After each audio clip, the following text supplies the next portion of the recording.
the attention of the British Muslim community that over the last 5 to 7 days, an individual called Maajid Nawaz, who is part of the Quilliam Foundation, has been very active on social media with regards to raising awareness about the plight of our Uyghur brothers and sisters in occupied East Turkistan, or as the West refers to it as Xinjiang.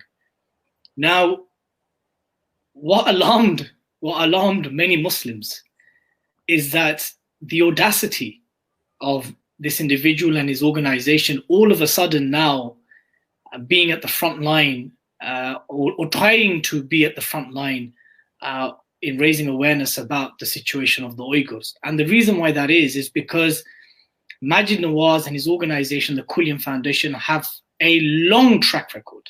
And when I say long, I'm talking 8-9 years, possibly longer, of pushing an agenda that if one scratches beneath the surface and compares what they have been calling for in the UK and what China is doing and the reasons it does it, there's not that much difference. The only difference is that China, and it's a major difference, of course, is that China is brutalizing and is forcibly detaining millions of Muslims in concentration camps, which they refer to as re-education vocational camps.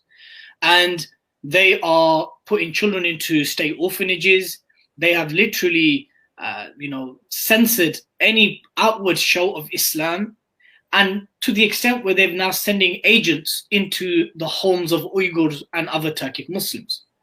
But if you look at what the Quilliam Foundation and Maajid Nawaz have consistently called for, and remember, Arslan, yesterday on WhatsApp, I sent you some articles which our brothers and sisters can look. Google Quilliam Foundation spying on children. Google Maajid Nawaz, Quilliam Foundation, Home Office list. These are just two examples that the Quilliam Foundation suggested to the UK government that they have produced an app. Just listen to this attentively and think of the Uyghurs in East Turkestan with their digital surveillance system. That they created an app for teachers to spy on children, predominantly Muslim children. Obviously, they'll argue, oh, not just Muslim children, but far-right children and any types of extremism. But the reality is that it would disproportionately target Muslim children. And what will the teachers look out for in these children? One may wonder.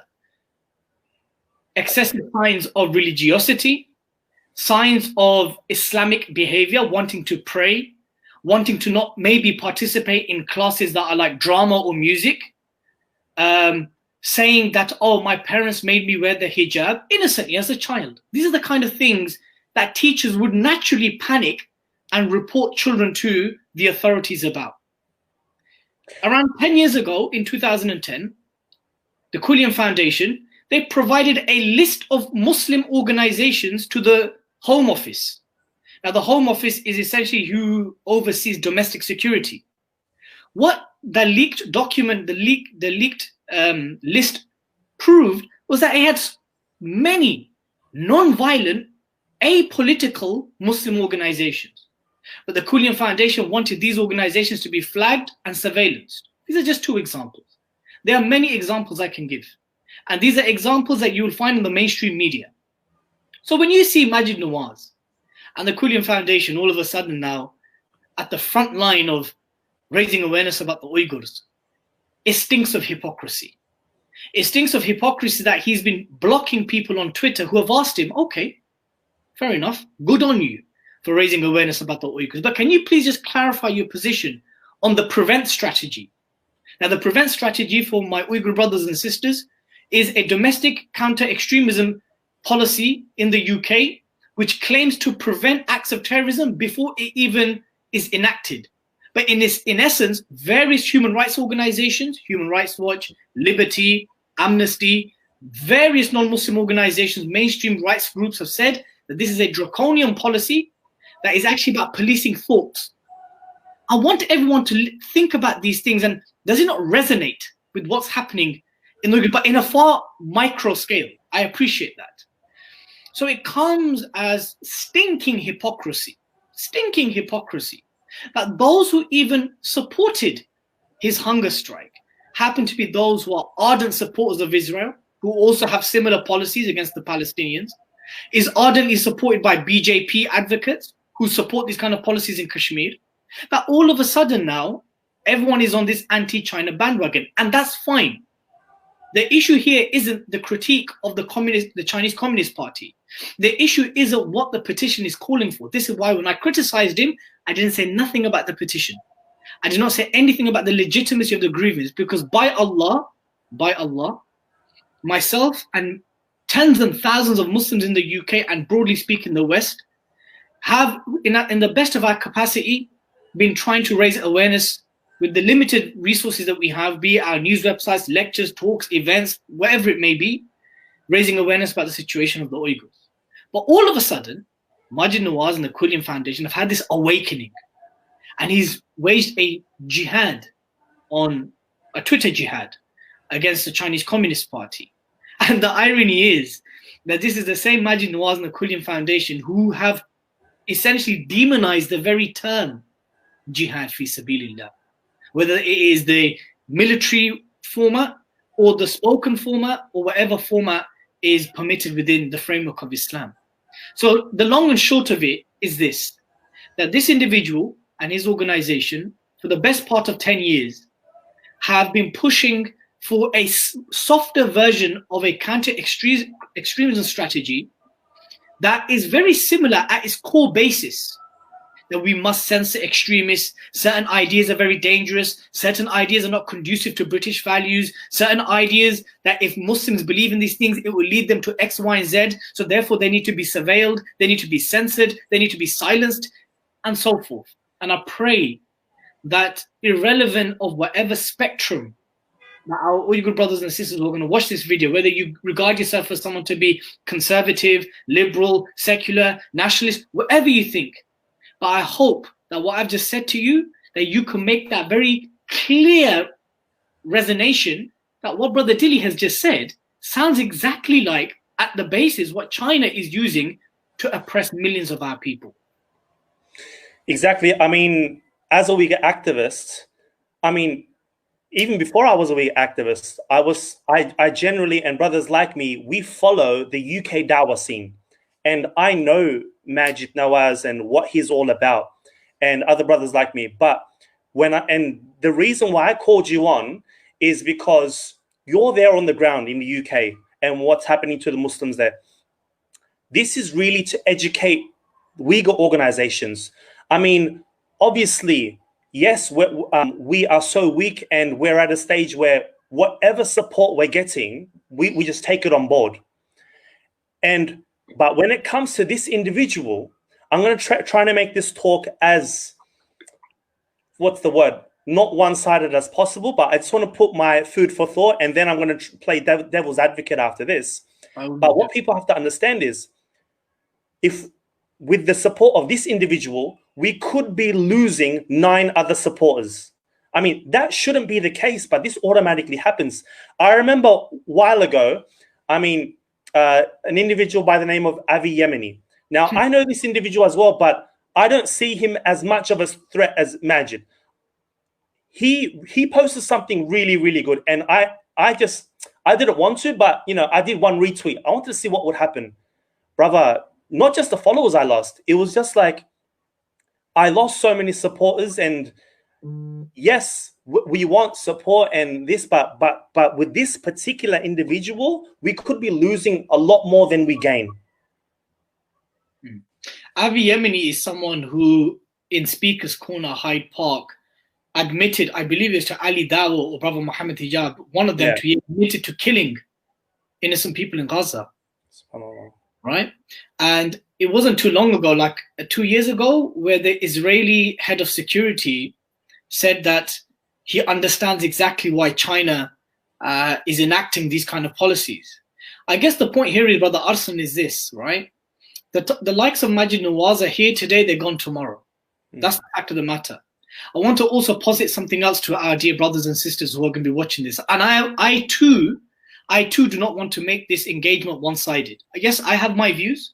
I have my views with regards to where the lion's share of the responsibility should be in terms of helping out Uyghur brothers and sisters. My lectures, my articles, my talks, my reminders, all of that is online. And maybe we can touch upon that later. But I'm trying to be as neutrally and as sound-minded as possible, right? The likes of Maajid Nawaz are here today, they're gone tomorrow. And one of the indicators of that is, where has he been for the last 5 years? Where? Because the situation of East Turkistan has not just blew up last week. It's been generally gaining global traction for the last 4 to 6 years. Where has he been for the last 5, 6 years? And just to add on to that, why, and again, what I do not want to do, and this is speaking from a Muslim perspective, there is no hierarchy of whose life and honor is greater than the other. We know from the hadith of the Prophet ﷺ that the life and the blood of one Muslim is greater to Allah and dearer to Allah than the Kaaba and its surroundings and everything in it. So we don't have a league of table where Palestinians are there and the Uyghurs are ranking number 2 and 3. We don't have this. But the point here is, where is this man's consistency? And where you do not see consistency in a person or an organization, these are red flags. I also want to reiterate another thing.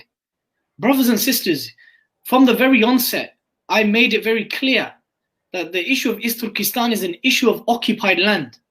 And it has been occupied land before the 1944, 1945, before the two republics, the Islamic republics, it was occupied land. Why is it that the likes of Maajid Nawaz never even utter the word East Turkestan? Forget occupied. Why do they not utter the word East Turkestan? It's because they know by uttering, by recognizing the sovereignty and the autonomy of East Turkestan as essentially its own separate entity, that this now adds a different layer. But you'll find yourself, Arslan, that mashallah, even though many of the Muslims, whether they are Arab or Asian or African or whatever they may be, we may not have the following of Maajid Nawaz and Quillian Foundation. We may not have famous friends like Richard Dawkins and others who will retweet us. Richard Dawkins, Richard Dawkins. Think about the people that are supporting that. Nigel Farage, the former head of UKIP, who once insulted our Prophet and called Islam a fifth column. Yeah? Look, this person is an open enemy of Islam. Not any kind of Islam, just period. He sees Islam as one of the greatest threats to Western civilization. And all of a sudden now we have these kind of individuals. Now, okay, fine. Again, they got 100,000 petition signatures. I know many good, sincere Muslims have signed that petition. I myself signed that petition because I was able to distinguish between Maajid Nawaz and Quillian Foundation and the cause of the Uyghurs. But these are just things that we need to consider. And this is a message not just to our Uyghur brothers and sisters. This is to the Palestinians who for 60 to 70 years have been let down and have been deceived. This is a message to even our Syrian brothers and sisters who have found out the hard way, where the West was rallying with them on their side for the first 3 years and then abandoned them and chose Bashar over them. This is also, our Kashmiri brothers and sisters know this, that for 70 years they too have been turning to the UN, but the UN has continuously turned a blind eye. And all of a sudden we'll see sporadic support from certain individuals and certain organizations who on the one hand support a particular oppressed group, but in terms of a general strategy as a state, they have equally oppressed Muslims are continuing to do so. So I guess today's talk, who are the allies of the Uyghurs, the good, the bad, and the very bad? The point here is, I totally appreciate and I totally understand that as a result of not just the abandonment, but the treachery, the complicity of Muslim majority governments and countries has led our Uyghur brothers and sisters and our Uyghur Muslim brothers and sisters to now resort out of desperation any kind of help from anywhere. And I said to one brother, Arslan, that we can sit on our armchair like this and criticize the Uyghurs. If my mother and my father was put in a concentration camp, if my sister was given sterilization pills, if my brother's organs were harvested, if my children and my nephews and nieces, I have 15 nieces and nephews, if they were put into state orphanages, I will probably seek help from anywhere and everywhere, especially if my own have abandoned me. But I want the Uyghur brothers and sisters to know that whilst Muslim governments and rulers may have abandoned you, wallahi, millions within the ummah have not abandoned you. And they are truly the allies of the Muslims, because Allah tells us the believing men and the believing women are allies of one another. Allah tells us this. Allah, who created me and created you and created the heavens and the earth, He told us the believers are allies of one another. So whether